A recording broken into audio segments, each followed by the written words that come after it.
War criminal! You're a fucking scumbag! Hillary Clinton's a war criminal! War criminals are welcome in Belfast! Go away, you war criminal scumbag! War criminal! War criminal! Hillary! War criminal!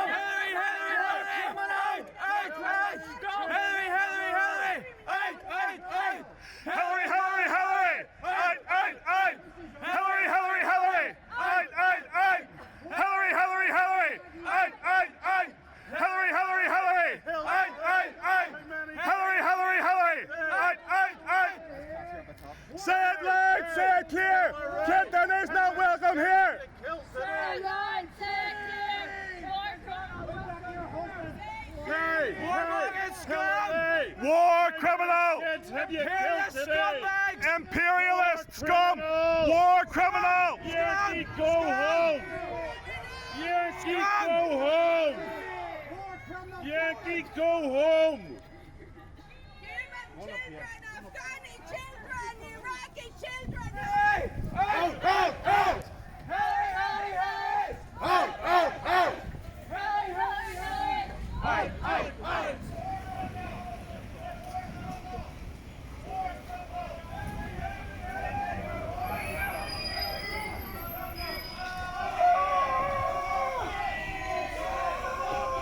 War criminal!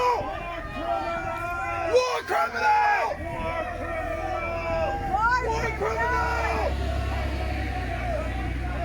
War criminal! War criminal!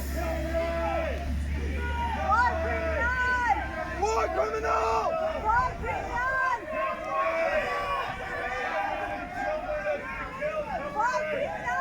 War criminal!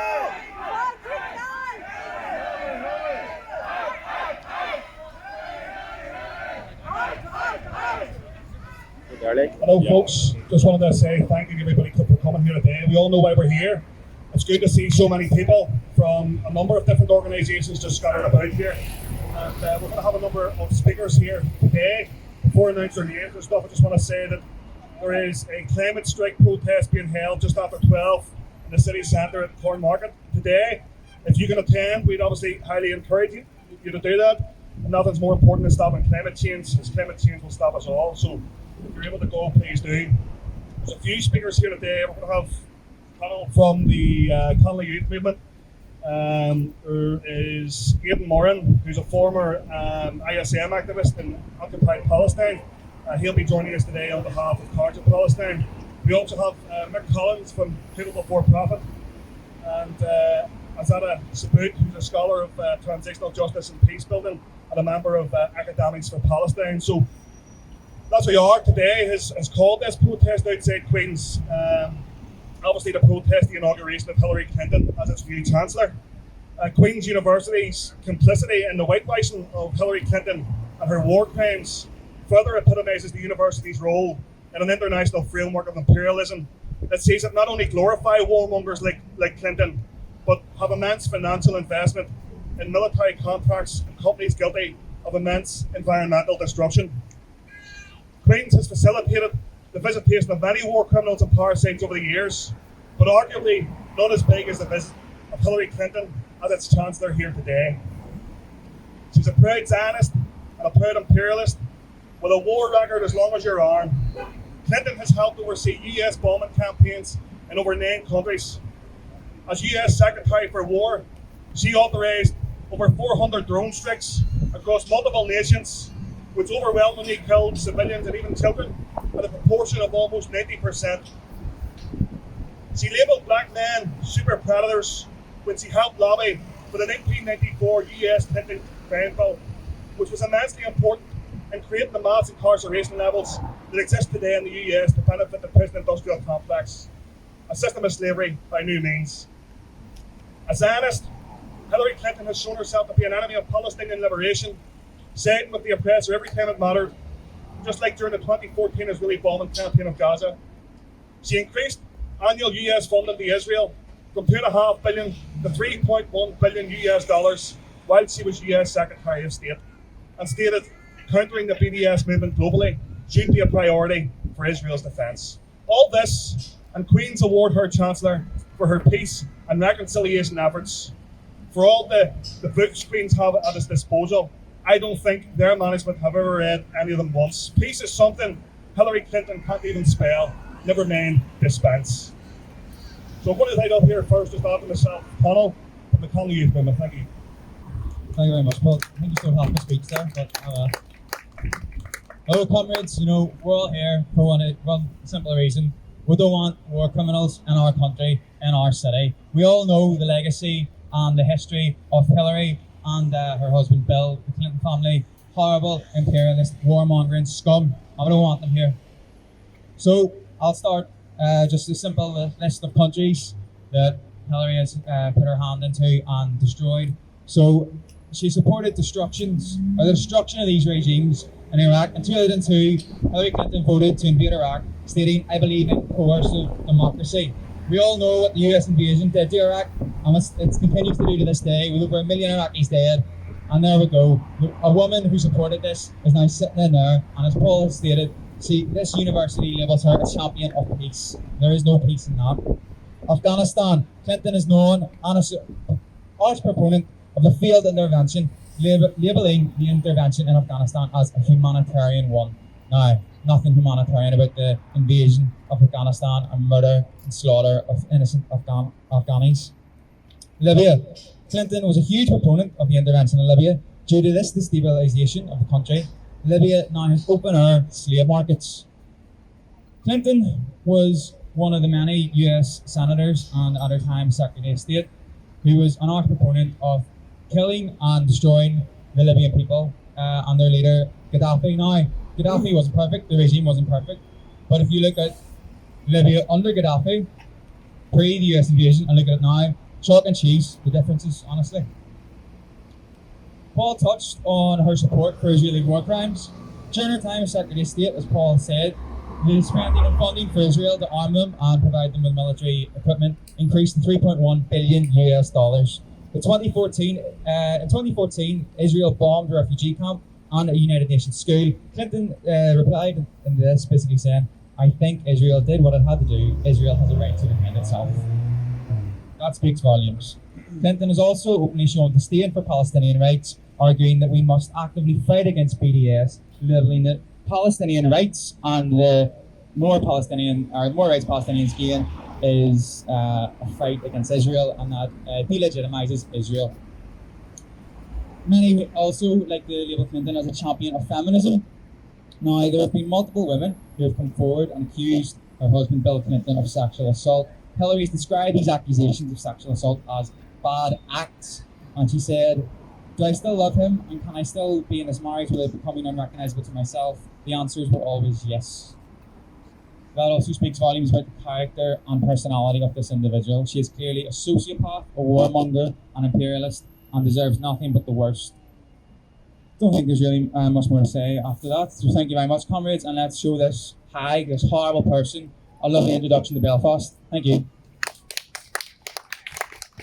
Thanks, Paul. Next up here, we're going to have Aidan Moran, a former ISM activist in Occupied Palestine, who's joining us on behalf of Cairde Palestine. So, Aidan. No, I don't think there are many people who are underwhelmed by Hillary Clinton. She's most famous for those in my generation for being the only Democratic candidate who's able to screw up an election against someone like Donald Trump.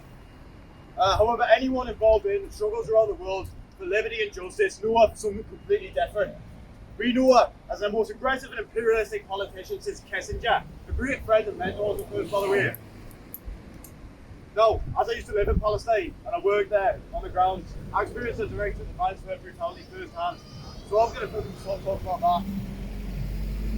As Conal said, she took office in Secretary of State. She made a defined effort to constantly increase the billions of funding to Israel every year to help increase its political military edge. Funding, no doubt, went into the votes and take as I saw being sent into primary schools for Palestinian children. Funding that went to fell the families in Gaza during May. Funding that is now being used to torture Palestinian prisoners now who dare dream to escape with a fucking spoon. Can I swear? Okay. Just constantly worked in the UN against any human rights activists who have dared try to criticise Israel, and has introduced numerous bills in support of Israeli aggression. when she was running her campaign for president, she wanted to increase this even further, with even greater security and intelligence operations. And she wanted to enshrine international, in law, in the US, a commitment to Israel. Now, at the time, the Prime Minister of Israel was the leader of the right-wing authoritarian and outright racist party Likud. Benjamin Netanyahu claimed that the relationship with the Secretary of State's department, while she was in there, had never been better. Now, in fairness, Clinton must be a big fan of equality if she's a Democrat. Seems to love all military interventions equally. I'm sure other speakers, as Conal has, will cover the horrific disasters in Iraq, Libya, Honduras, and Kosovo, as well as many others. Although I'm not entirely sure we've got enough time to hear for all of that. I'm sure we probably might be an idea to get a petition for Queens to cover a module or even a course on all her war crimes if they're going to have her as Chancellor. But one thing is clear: when Palestinian blood flows from the river to the sea, Clinton claps her hands with joy. When states are disrupted and wars break out, she breaks out the champagne. She knows that her friends in the military-industrial complex will swoop right in to make a profit they can then use to back her political agenda.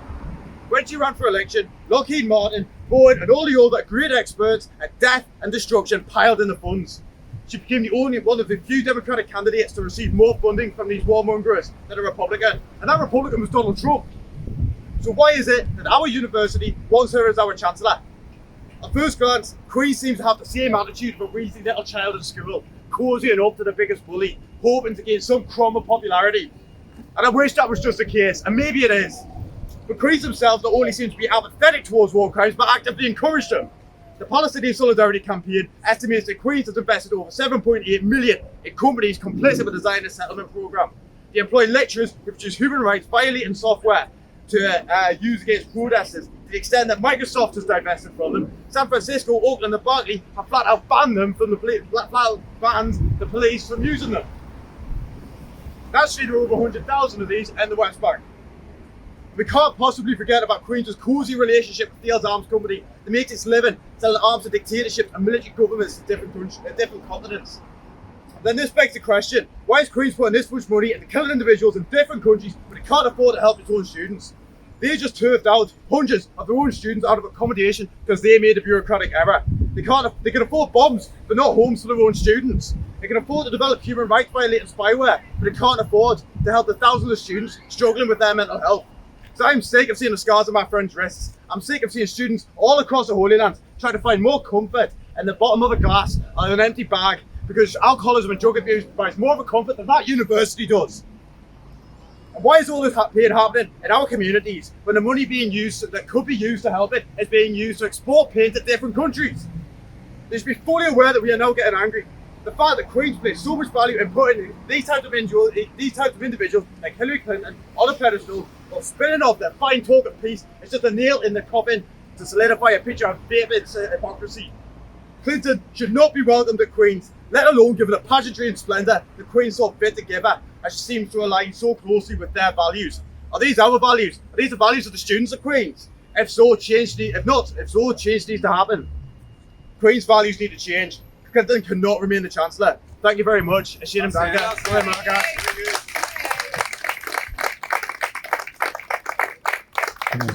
okay? Not saying all right there.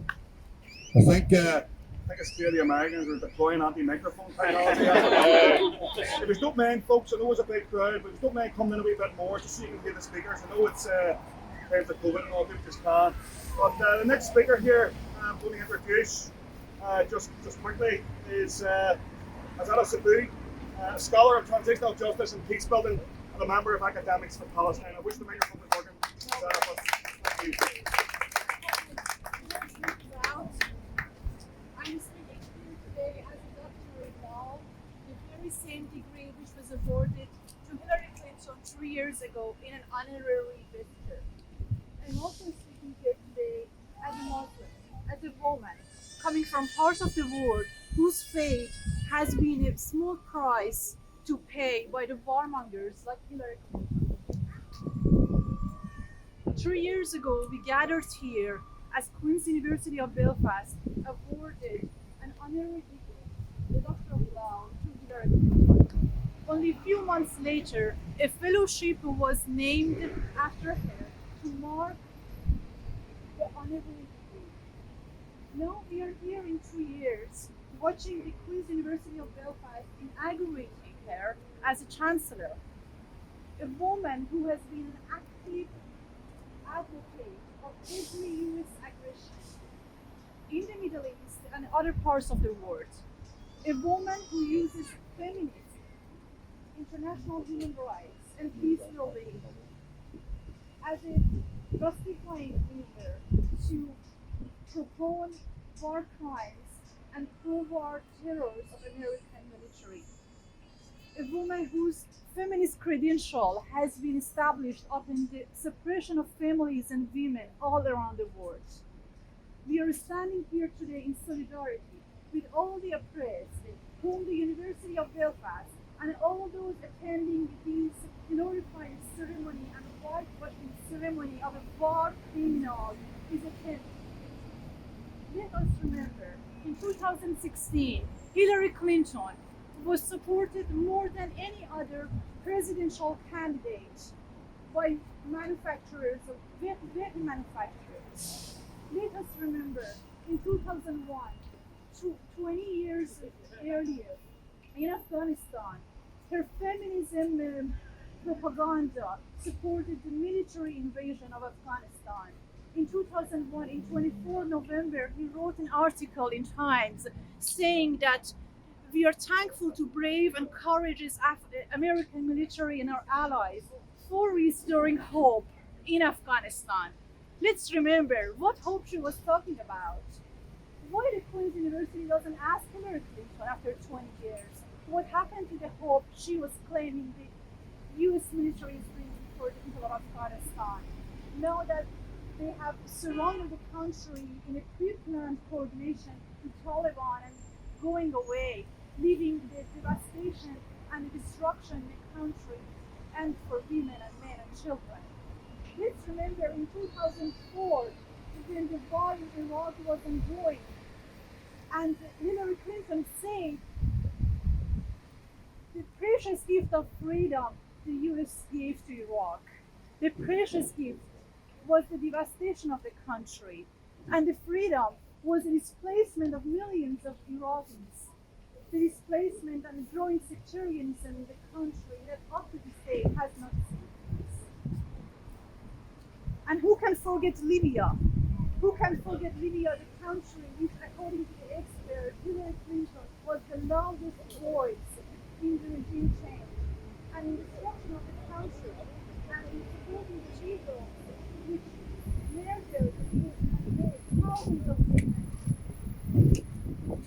We are gathering here today to remember all the oppressed and marginalized communities whose voices of peace and justice and reconciliation has been hindered by the authorities in the Queen's University. We want to say no to whitewashing the injustice. We want to say no to whitewashing the crimes against humanity. We want to reclaim our freedom, our space in the university, which has to be responsible to the people, not to the warmongers, not to the pro-war agenda makers like Hillary Clinton. Thank you so much. Thank you, Azadeh. The next gentleman up to speak here is Belfast City Councillor for People Before Profit, Michael Collins. If he's about there, here he comes. Michael has he's got formal training in the art of shouting, so hopefully you'll hear him.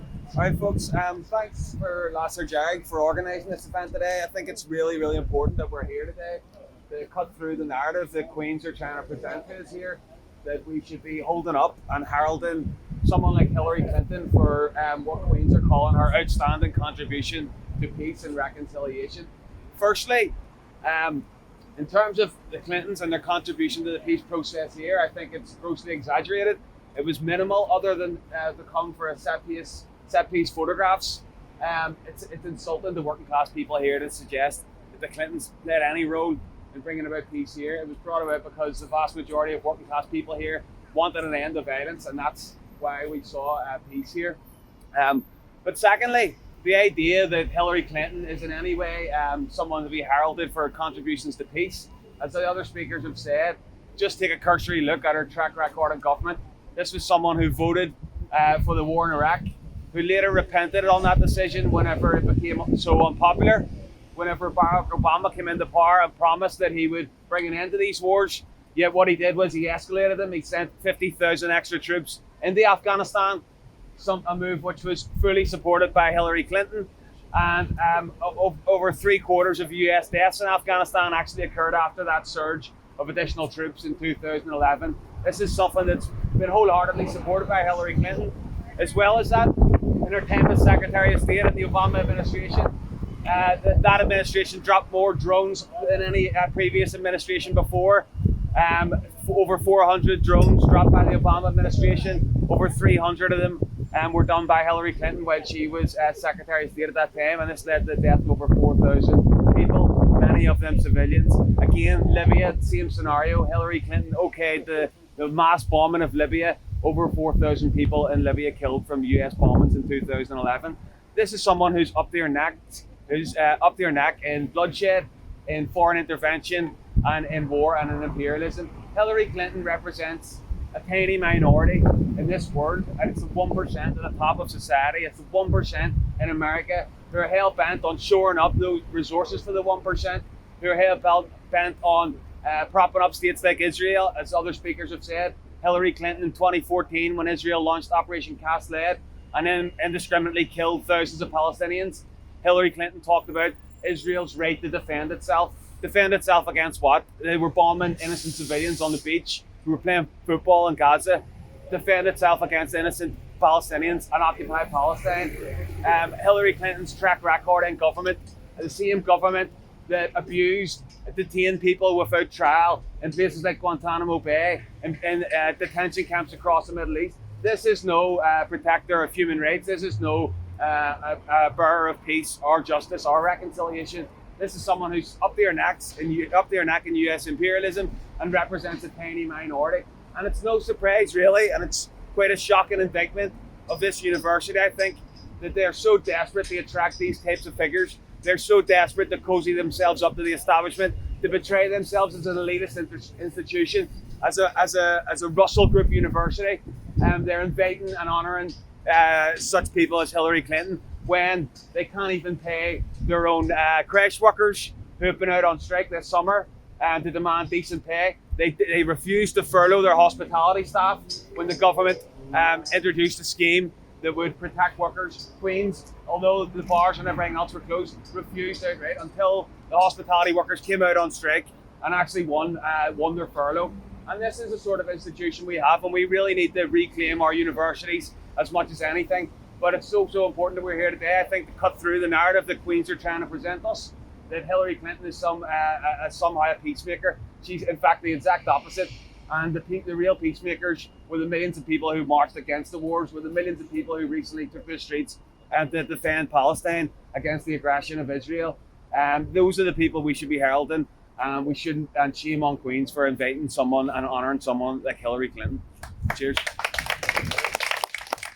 So I just wanted to say a massive thank you to all the speakers that turned up, and obviously everybody else that turned up with placards, posters, flags and everything else. It's obviously a very, very important event. We've heard all the reasons why. What I would ask people to do, if you don't mind, is to hang about for a bit. We're hoping to spot the war criminal and give her the real welcome that she deserves from the people of Belfast. So I would ask people to gather with their flags, placards and stuff like that along the front here. We'll try and get as much into the video as possible so that people can see the real reception for the war criminal in Belfast here today. So thank you very much.